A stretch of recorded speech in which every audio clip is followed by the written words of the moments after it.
Bangladesh election में BNP इत्तेहाद की तारीखी कामयाबी, 2/3 अक्सरियत हासिल कर ली। खालिदा जिया के बेटे तारिक रहमान की वज़ीर आज़म बनने की राह हमवार। बांग्लादेश नेशनल पार्टी सादा अक्सरियत से हुकूमत बनाने की पोजीशन में आ गई। गैर सरकारी गैर हतमी नताइज के मुताबिक बीएनपी इत्तेहाद ने 300 में से 212 नशस्तें हासिल कर ली। जमात इस्लामी इत्तेहाद 70 सीटों पर कामयाब। नेशनल सिटीजन पार्टी से 5 नशस्तें हासिल कर सकी। वोटिंग का टर्नआउट 60.7% रिकॉर्ड हुआ। बांग्लादेश इलेक्शन कमीशन आज हतमी नताइज का बाज़ाब्ता ऐलान करेगा।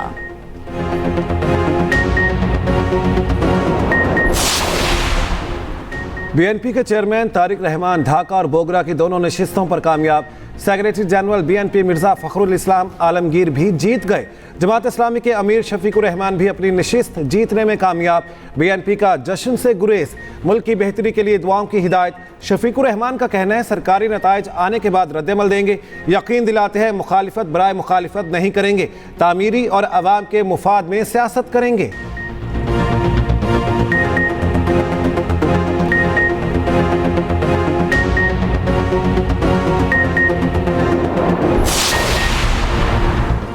सदर मुमलिकत और वज़ीर आज़म पाकिस्तान की बीएनपी सरबराह तारिक रहमान और बांग्लादेशी अवाम को मुबारकबाद। सदर जरदारी का जमहूरी शराकतदारी तरक्की के लिए मुकम्मल हिमायत का इरादा। कहा नई हुकूमत के साथ तिजारत, दिफा और सकाफत में ताउन के ख्वाह हैं। ढाका का नया सियासी माहौल खित्ते में बाहमी एहतराम पर मबनी रवाबित को फ़रोग देगा। वज़ीर आज़म शहबाज शरीफ का नई क़यादत के साथ करीबी ताउन बढ़ाने का ऐलान। कहा पाकिस्तान बांग्लादेश में बेहतर ताल्लुकात के समरात अवाम को हासिल होंगे। दोनों मुल्क जनूबी एशिया में अमन और तरक्की के मुश्तरका हदफ पर काम करेंगे। भारतीय वज़ीर आज़म मोदी की भी तारिक रहमान को जीत पर मुबारकबाद।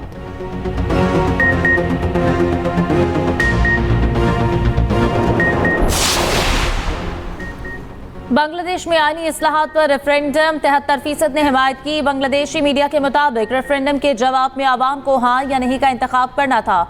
मुल्क के मुस्तकबिल के सियासी और आईनी ढांचे का तयन किया जाएगा। जुलाई नेशनल चार्टर में वसी आईनी इस्लाहात की तजवीज़ भी मांगी गई।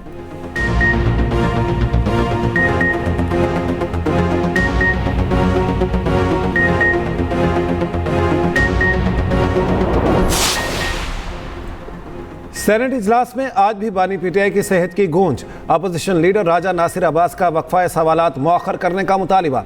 कहा बानी पीटीआई की सेहत पर गुफ्तगू करनी है, हम ऐवान की कार्रवाई चलने देना चाहते हैं। राना सनाउल्लाह ने कहा बिल्कुल बात करें, लेकिन हमें भी जवाबन सुना जाए। परवेज रशीद ने कहा ये ना हो हम बोले तो शोर शुरू हो जाए। वक्फा सवालात में वफाकी वज़ीर तारिक फजल चौधरी ने कहा MH के हवाले से बयान हकीकत से मुनाफी है। हर मसले पर बलूचिस्तान की मजलूमियत का रोना धोना गलत है।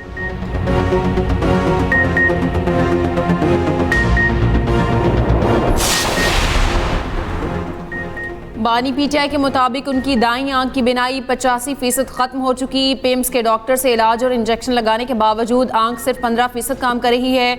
सुप्रीम कोर्ट के फ्रेंड ऑफ कोर्ट की रिपोर्ट के मुताबिक बानी पीटीआई ने बताया अक्टूबर 2025 तक दोनों आंखों की बिनाई 6/6 थी।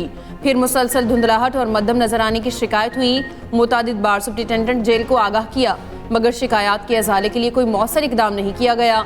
3 माह तक इलाज महज ड्रॉप्स के जरिए किया जाता रहा, मगर फ़ायदा नहीं हुआ। फिर दाईं आंख की बिनाई एकदम मुकम्मल ख़त्म हो गई। इसके बाद पिम्स अस्पताल के माहिर अमराज़ चश्म डॉक्टर मोहम्मद आरिफ को मुआयने के लिए बुलाया गया।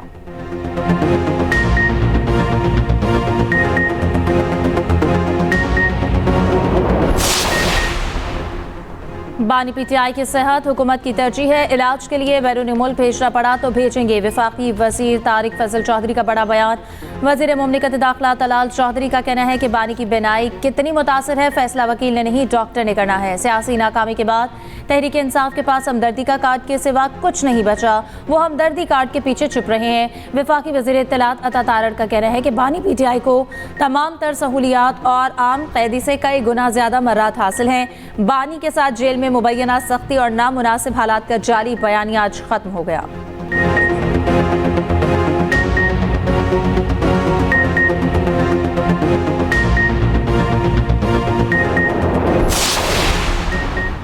बानी पीटीआई के खिलाफ जुर्म का इर्तकाब किया गया। जुर्म साबिक सुपरिटेंडेंट जेल अब्दुल गफूर अंजुम ने किया। पीटीआई के सेक्रेटरी जनरल सलमान अकरम राजा का कहना है मुकदमा अब्दुल गफूर अंजुम के खिलाफ दायर किया जाएगा। बानी ने कहा है उनकी आंख की बिनाई वापस नहीं आई, वो सिर्फ रोशनी देख सकते हैं। बानी का इलाज उन डॉक्टर से करवाया जाए जिन पर बानी और अहले खाना को एतमाद हो। बानी पीटीआई की बहन अलीमा खान ने कहा कई हफ्तों तक नहीं बताया गया बानी की आंख खराब हो रही है। बानी का इलाज शिफा अस्पताल में होगा, उनके साथी मौलिज की मौजूदगी में होगा।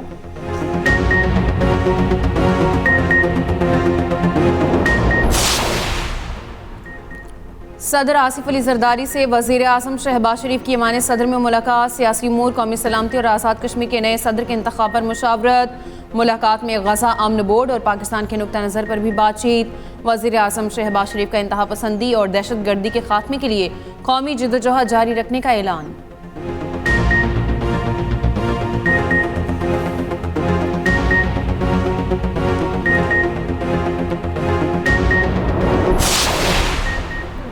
छब्बीस नवंबर एहतजाज केस में अलीमा खान के नाकाबिल जमानत वारंट गिरफ्तारी बरकरार।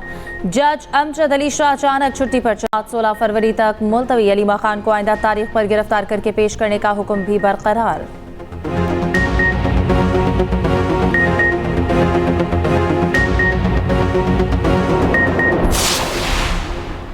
वज़ीर दाखिला मोहसिन नकवी का इस्लामाबाद मॉडल जेल और नेशनल पुलिस अकेडमी में ज़ेर तामीर हॉस्टल का दौरा। तामीराती कामों पर पेशरफ्त का जायजा, बैरक्स का मुआयना, तामीराती काम की रफ्तार और म्यार पर इत्मीनान का इजहार। मोहसिन नकवी की तामीराती कामों की रफ्तार और म्यार पर खुसूसी तवज्जो देने की हिदायत। हॉस्टल की तकमील से पुलिस अफसरान को बेहतरीन रिहायशी सहूलतें मुहैया की जा सकेंगी।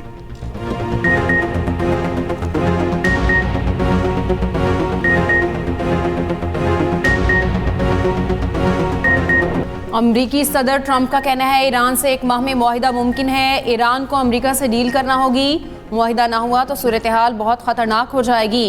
अमरीकी सदर की इसराइली सदर पर कड़ी तनकीद, कहा इसराइली वजीर आज़म को करप्शन केस में माफ़ी मिलनी चाहिए। नेतन्याहू को माफ़ी ना देना शर्मनाक है।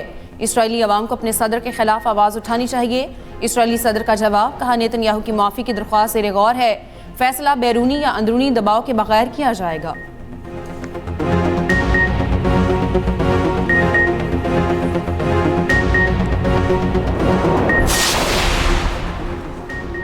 अफगान सरजमीन से दहशतगर्दी नाकाबिल कबूल है, तालिबान अपनी जिम्मेदारी पूरी करें। अक़वाम मुत्तहिदा में पाकिस्तान के मुस्तकिल मंदूब आसिम इफ्तिखार का सलामती काउंसिल में खिताब, कहा सरहद पार दहशतगर्दी न सिर्फ दो तरफा ताल्लुकात बल्कि आलमी अमन के लिए भी खतरा है। अफगान सरजमीन पर दहशतगर्द गिरोहों की मौजूदगी पर तशवीश है। ये ग्रुप पाकिस्तान के खिलाफ दहशतगर्द हमलों के जिम्मेदार हैं।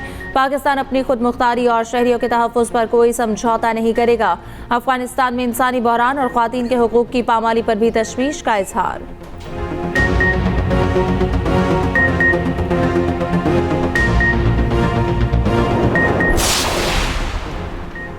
तालिबान रजीम में अफगानिस्तान दहशतगर्दी और शिद्दत पसंदी का गढ़ बन गया।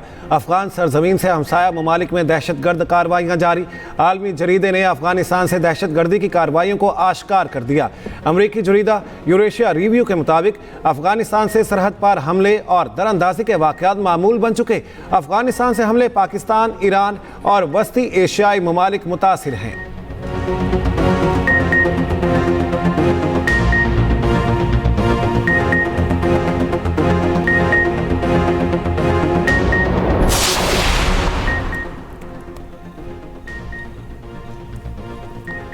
T20 वर्ल्ड कप के सबसे बड़े टाकरे की तैयारी।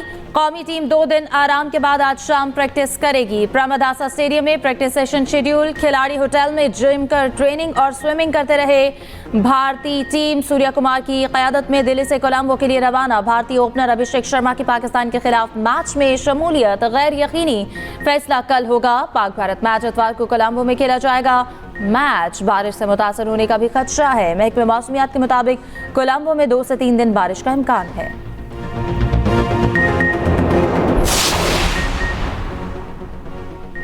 आईसीसी पाक भारत और बांग्लादेश क्रिकेट ताल्लुकात में बेहतरी के लिए कोशा। 5 एशियाई ममालिक के बोर्ड सरबराहान को पाक भारत मैच देखने की दावत।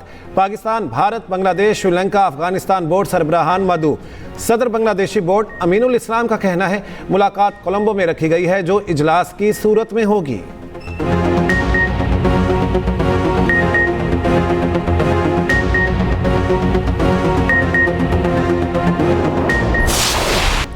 पाकिस्तान स्टॉक एक्सचेंज में शदीद मंदी, 2 नफ्सियाती हदें खो गई। 100 इंडेक्स में 1800 से ज्यादा पॉइंट्स की कमी, 1,78,888 की सतह पर ट्रेडिंग।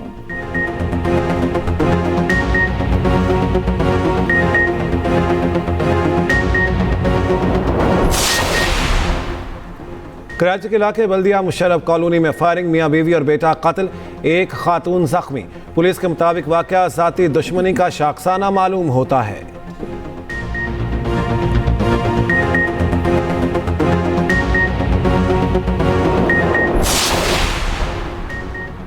कराची की हैवी ट्रैफिक ने एक और शहरी की जान ले ली। शेरशाह में ट्रॉलर की टक्कर से मोटरसाइकिल सवार जाम बहक, मुतवफ़ी की शनाख्त 40 साला वरुण के नाम से हुई, लाश सिविल अस्पताल मुंतकिल।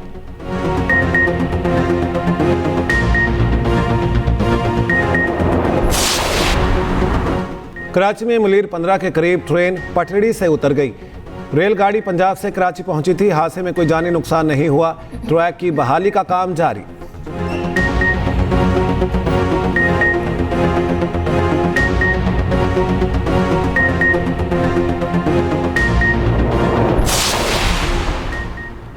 साबिक मेंबर पंजाब असम्बली और अवाम पाकिस्तान पार्टी के सीनियर रहनुमा ज़ईम हुसैन कादरी इंतकाल कर गए। ज़ईम कादरी दिल की तकलीफ के बायस अस्पताल में ज़ेर इलाज थे। ख़ानदानी ज़राए के मुताबिक मरहूम की नमाज जनाजा आज शाम बाद नमाज मगरिब लॉरेंस रोड पर अदा की जाएगी। वज़ीर दाखिला मोहसिन नकवी का ज़ईम कादरी के इंतकाल पर इजहार अफसोस।